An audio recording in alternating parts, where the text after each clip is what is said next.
Magandang hapon sa inyo lahat. Ito po si Herbert Curia, author, promoter ng The Bible Evangelization. Kakibat ang ating pananalig sa ating banal na Panginoon Diyos, banal na Panginoon sa Kristo at gawain ng kalingin ng kaligtasan sa Maria, ay ating pong ibinabahagi sa inyo sa linggong ito. Ang mensahe ng ating banal na Panginoon. Ang tema ng mensahe ng ating Panginoon Diyos ay ang simbahan ay patuloy na palayain ang sangkatauhan sa paghahari ng kasamaan at magpairal ng kapayapaan. Ngayon ay babasahin ko po sa inyo mga mensaheng ito mula po doon sa mabuting balita na paghahari ng ating banal na Panginoon. At ayon po dito sa mga taga-Kolosas, Kabanata 1, Talata 13 hanggang 14. Ito po ang mensahe. Iniligtas niya tayo sa kapangyarihan ng kan at inilipat sa kanya ng kanyang minamahal na anak. Sa pamamagitan ng anak, tayo ay pinalaya at pinatawad sa ating mga kasalanan. Ipapatuloy po natin sa mga taga-Galatia, Kabanata 1, Talatang 4 hanggang 5. Ito po, upang mahango tayo sa kasamang naghahari ngayon sa sanlibutan, inialay ni Jesucristo ang kanyang buhay dahil sa kanyang kasalanan. Ayon sa kalooban ng ating Diyos at Ama, purihin ang Diyos magpakailanman. Pagpatuloy po natin sa mga taga-Galatia, Kabanata 5, Talatang 13. Ito po ang mensahe, mga kapatid.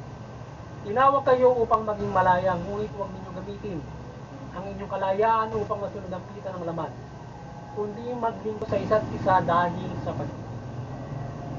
Pagpatuloy po natin sa mga taga-Roma, Kabanata 13, Talatang 13 hanggang 14. Ito po ang mensahe. Mamuhay tayo ng marangal at huwag guguli ng panahon sa paglalasing at magulong pagsasaya sa pagpapakasawa sa pita ng laman at kahalayan sa alitan at inggitan. Ang Panginoon Kristo ang pag-ibig niyo sa inyong buhay at huwag panlaban upang bigyan kasiyahan ang nasa nito. Patuloy po natin sa mga taga-Epeso, Kabanata 4 at Talatang 3. Ito po ang mensahe. Pagsumakitan ninyo ang isang mula sa Espiritu sa pamamagitan ng buklod ng kapayapaan. Ngayon ay ito po ang mga salita ng Diyos o kanyang mensahe sa linggo ito sa pagbabahagi natin ng The Bible Evangelization. Maraming banal na Panginoon Diyos. Ngayon ay ibaliliwanag ko po sa inyo ang mga mensahe ito mula sa tema na ang simbahan ay patuloy na palayain ng sangkatauhan sa paghahari ng kasamaan at magpairal ng kapayapaan. Ngayon ay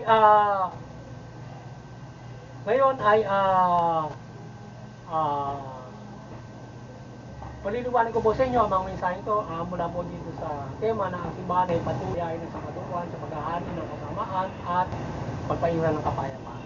Nais po ang ibapatid sa atin ng ating banal na Panginoon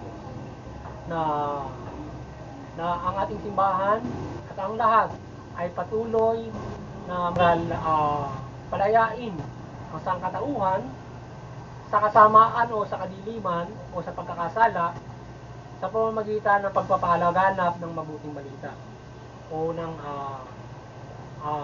iniaral sa atin o inihag sa atin ating banal na Panginoon sa Kristo na nais ng ating banal na Panginoon at pairali natin ang kapayapaan sa pagpapabago ng sangkatauhan sa mga nagiging pagkakasala nito at pamuhayin ang lahat ayon sa kalooban ng ating banal na Panginoon Diyos na inihayag ng ating banal na Panginoong Jesucristo. At nais po ng ating banal na Panginoon Diyos yung ating simbahan lalong-lalo na napatuloy na gabayan yung sangkatauhan, lalong-lalo na yung pamahalaan na magpairal ng kapayapaan. Partikular, halimbawa sa issue ng alitan ng mga pamahalaan at ng mga nagre-rebelde. So dapat ay ang ating simbahan at tayong lahat ay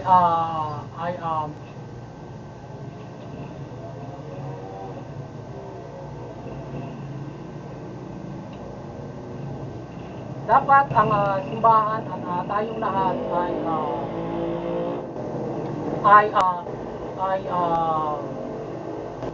dapat ang simbahan at tayong lahat ay magkaisa na na pairalin yung kapayapaan sa buong mundo at maging dito sa Pilipinas. Halimbawa, dito sa atin, particular, ay yung usapin ng insurgency at maging sa iba't ibang bansa ganoon din at maging sa buong mundo. So ngayon, ang kailangan natin dito ay pairalin ay yung ang simbahan ay pairalin yung simbahan. Sa gayon ay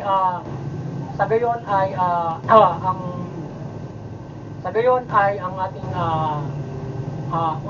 sa gayon ay masasalba natin ang buhay at ang papanaigin natin ay ang kalooban ng ating banal na Panginoon Diyos na magkaroon ng kapayapaan at hindi katulad. Awatin natin. Awatin ang simbahan ay patuloy na awatin sa alitan ang mga tao sa paglalabanan. So yan ang dapat gawin ng ating simbahan at maging makisa tayo sa kanila.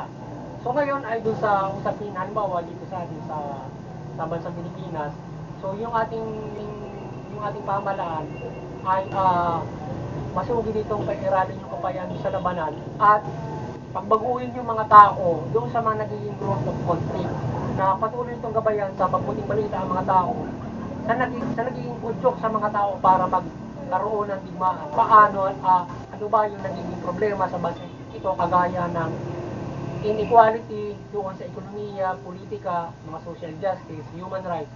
Diyan ay yung nakakaroon ng pagkakamali, ang pagpapairal sa ating pamahalaan at gayon din ng mga tao.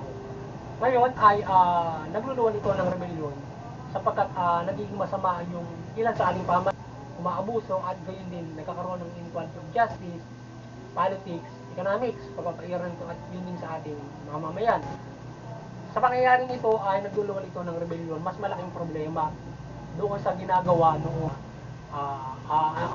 nadadagdagan yung malalaking problema na ginagawa ng mga inequality sa ating bansa na nagkakaroon ng hindi patas na mamuhay ayon sa karapatan ng mga tao, marami yung nagugutom, marami yung nagsasuffer na lagi biktima ng hustisya at ang mayaman ay yumayaman ng mayaman, ang mahirap ay naghihirap ng mahirap. So yan ang nagiging problema at nagkakaroon ng rebellion. Dapat yung ating simbahan ay ito ay patubuti yung road of conflict at yung pagkikaya doon sa pamahalaan at rebel na mag-usap sa kapayapaan, masalba yung buhay at maresolba ito sa pamamagitan ng mapayapang pag-usap. At hindi, yung ating simbahan doon sa pamahalaan para lipulin yung mga rebelde. Ito ay trabaho man ng pamahalaan na lipulin yung mga rebelde, yung mga gumagawa ng kasamaan, ay ang gabayan ito sa pamamagitan ng mabuting pamamahala at usaping pangkapayapaan. Sa gayon, masasalba yung buhay at magabay yung pamahalaan na yung mga nakagagawa ng krimen, halimbawa, partikular, ay basta ito ay gagamitan ng isang mahusay na holistic at legal approach. Sa gayon at sila ay lilitisin na maayos according to their rights, mga ganung mga bagay. So ginagabayan yung pamahalaan sa isang pagpapairal ng mabuting pamamahala at legalidad dito. So ngayon ay mali, ngayon ay ang ating simbahan ay maliwanagan na nawag nitong maliwanagan na hindi ito makaisa kagaya doon sa ngayon, particular sa ngayon ng pamahalaan ng Civil Camp para patuloy ito na digmain at pagpapatayin CPP-NPA o insurgents na rin. Kundi mag-ikayati ng pamahalaan yung mga CPP-NPA sa mapayapang pag-uusap. Sa gayon ay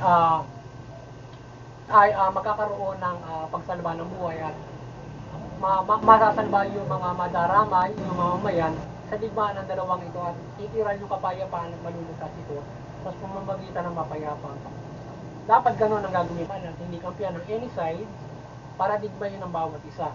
Kundi kung mayroon tayong individual faith at nais natin na kumampi sa bawat isa, ito yung ating sariling kapakanan at hindi dadalhin ng simbahan para panigan ang bawat isa sa pamamagitan ng alitan.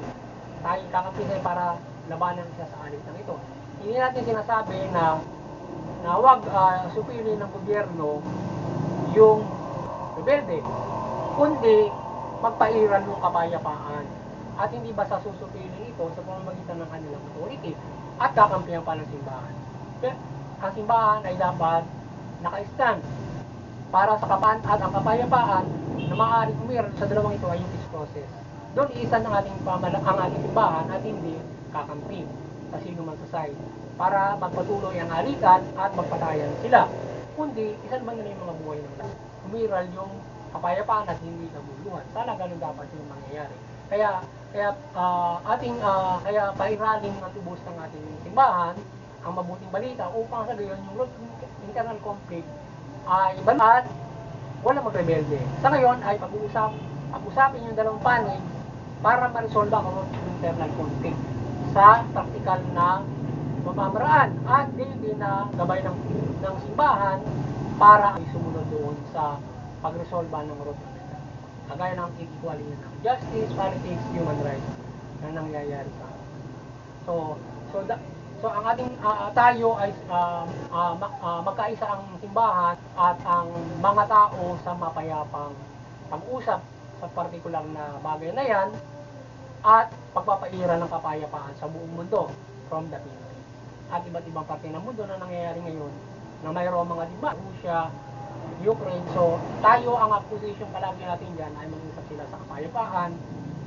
Kagayatin natin sila sa kapayapaan. At hindi patuloy sila magdigmaan, kampihan ng isa para magdigmaan. Ganun mga bagay.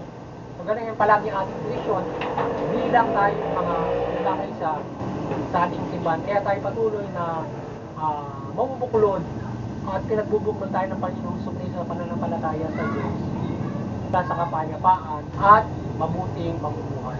Hindi sa pamumuhay ng alitan at pagkakampi tayo laban sa Diyos. Kundi magkaisa tayo nang walang pag-aalitan, kundi kapayapaan. Kaya nga tayo magkaisa sa Espiritu sa buklod ng kapayapaan. Yan ang nais ng ating Panginoon Diyos. Kaya yan ang ating gawin ng ating simbahan at ng mga tao. Tayo ay palayain natin yung mga palayain natin sa kasamaan ang bansang ito wala doon sa inequality sa pamamagitan ng gabay ng mabuting balita.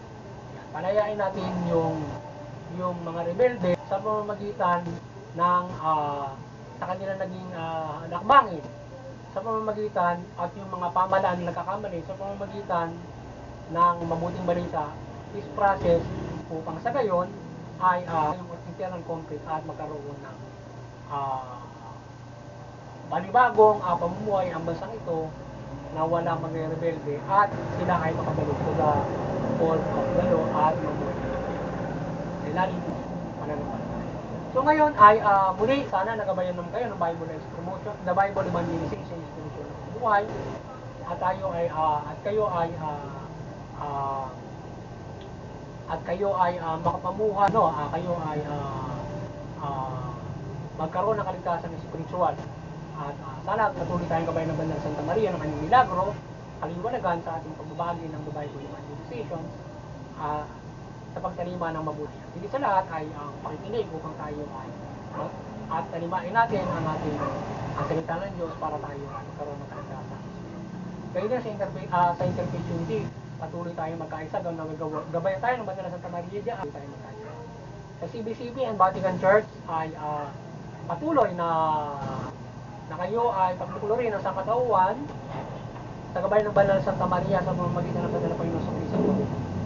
Kaya din, ang The Bible Evangelization sa munting kakayanan nito, patuloy natin pinagbubuklod ng sangkatauhan sa pamamagitan ng Banal na Panginoon sa Kristo, mabuting balita natin binabahagi at dalangin natin ang patuloy na gabay ng Banal Santa Maria. Maliwanagan na lang sa pagbubuklod nito. At yung mga kapamalaan mula man sa Pilipinas ay maliwanagan at mamahala kayo ng mabuti, matuwid. Tugunin nyo yung karapatan ng mamamayan at pangangailangan ng magsagayamang pamumuhay ng patas ang lahat.